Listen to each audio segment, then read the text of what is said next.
Action has a name, and it's Contra, the 1988 arcade game and 1988 NES game that changed the run and gun genre for all time.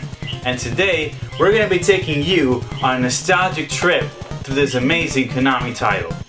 I'm the the Flow. And I'm G Troche, and welcome to our Contra review. So don't you go anywhere!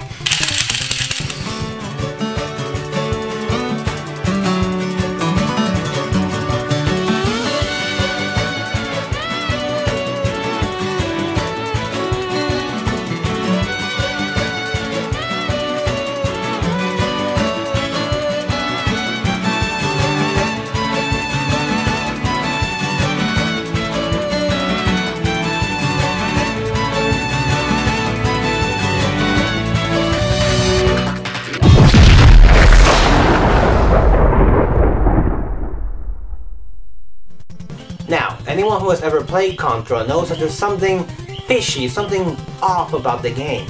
Whatever do you mean, Robo? Oh, you know exactly what I mean, Troche. It's all of the 80s movie references packed into the game, and that's our first subject. If you've been paying attention to the gameplay so far, then you will have noticed that there's like this alien DNA going through the blood that runs through Contra. And what I mean is that there are Xenomorphs, there's facehuggers, alien eggs, the cocoon walls, pretty much all the visual cues that you remember from the Alien movies.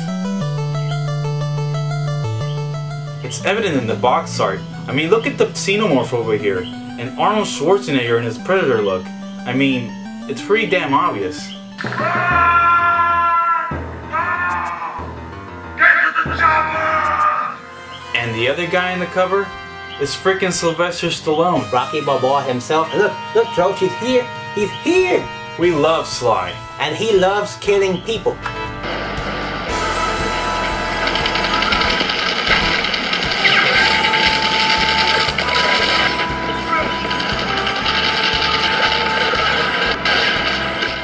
In terms of gameplay, Contra is a run and gun shooter. So you run and you gun things down. You have enemies to kill, aliens to shoot, grenades to avoid, all sorts of hazards you gotta go around.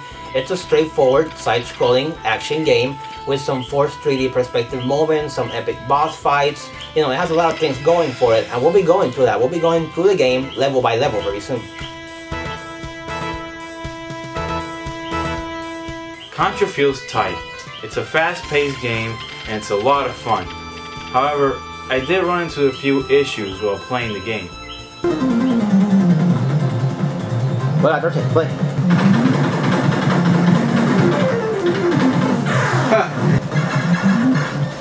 Get down, get down!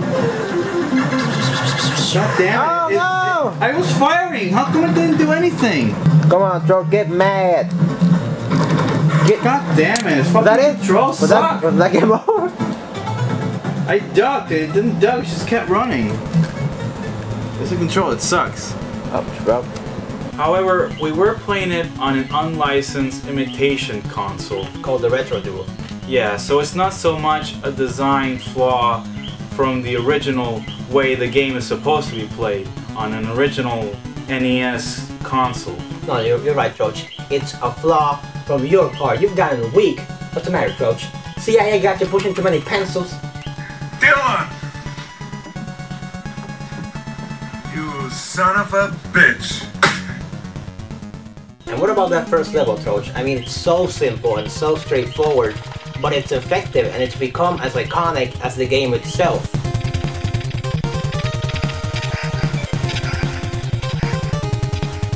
But what about the first boss, Robert?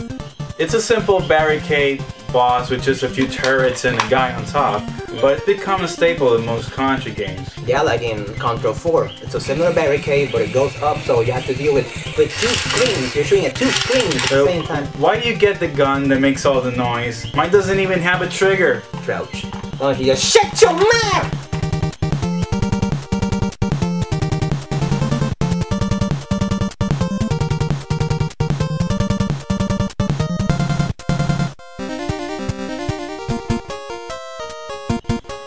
The second and fourth levels offer a nice change of pace because they put you in these 3D perspectives and you just have to keep shooting a bunch of enemies and these walls to keep progressing forward.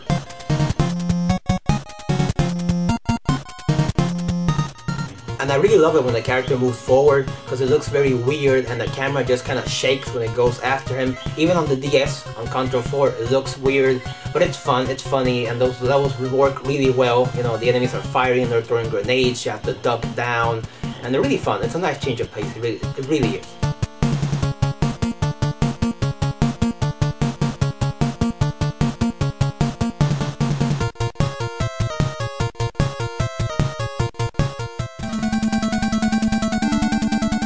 The third level may very well be my favorite, and that's because it's a vertical level. So it's different than the other ones where you mainly go from left to right.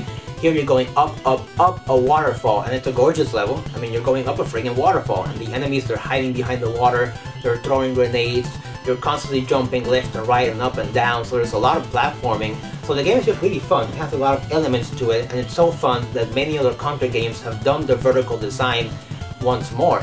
And even similar bosses. I mean, when you play Contra 4, you're gonna get a similar vibe from that boss and that stage as well. Well, I agree with you for the most part.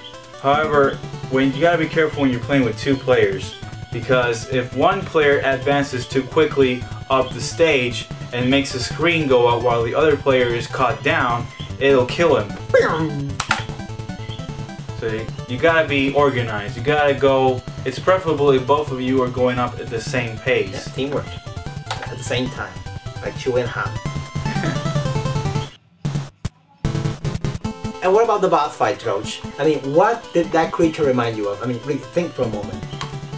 Alien Queen! I like to eat people from other planets, especially y'all. I like to eat you with my little mouth, too. And what about the fifth level? It's a snow level. Everybody likes snow levels, right? I mean, every game has to have a snow level. And you also got tanks. You also got... Wait, Troche. Is that a UFO? I think that's a UFO. Somebody call Robert Stack. The hardened skeptic proof will remain elusive until an alien spacecraft is placed on public display or an extraterrestrial appears on the evening news. Until that moment, one of the greatest mysteries of our age will remain unsolved. I know we're going a bit off topic here, but Robert Stack was an amazing host, a great voice, great actor, and also a mystery man. Also, may he rest in peace. Rest in peace, Robert Stack. The sixth level takes place at nighttime. It's filled with these fire traps that you have to carefully avoid. You got to memorize the pattern and have good timing to avoid them. What about that boss fight, Troche? I mean, it's like this weird, giant, steroid-filled robot it's like alien thing. Yeah, it's like some sort of alien robot thing. But we'll leave that to your imagination to figure out what it is.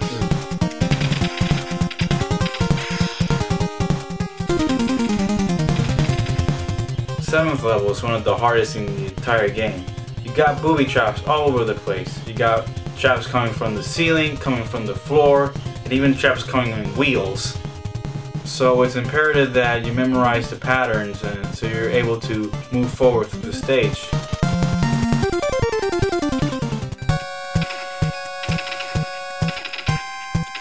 Now, the eighth and final stage is the one with most of the alien references, so why didn't you take this one, Robo? Oh, you know I'm gonna take it, Troche. I'm taking this one.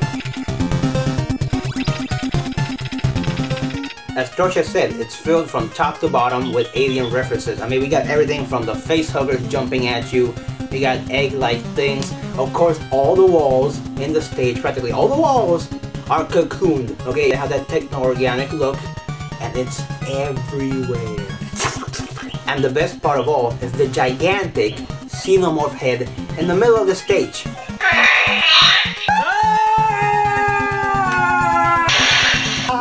Keep it alive! I gotta put it in my mouth!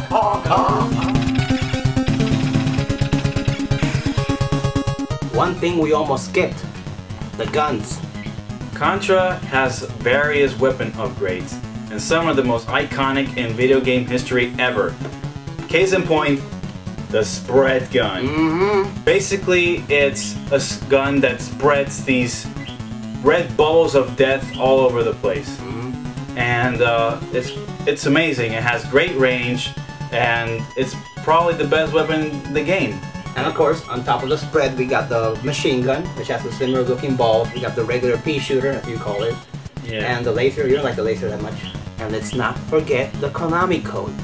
Up, up, down, down, left, right, BA, select, start, or something like that. You get 30 lives, and if you lose them, you get 30 more lives. I mean, we wasted like 50 something lives the last time we played the game, didn't we? Yeah. Oh yeah, we were bad.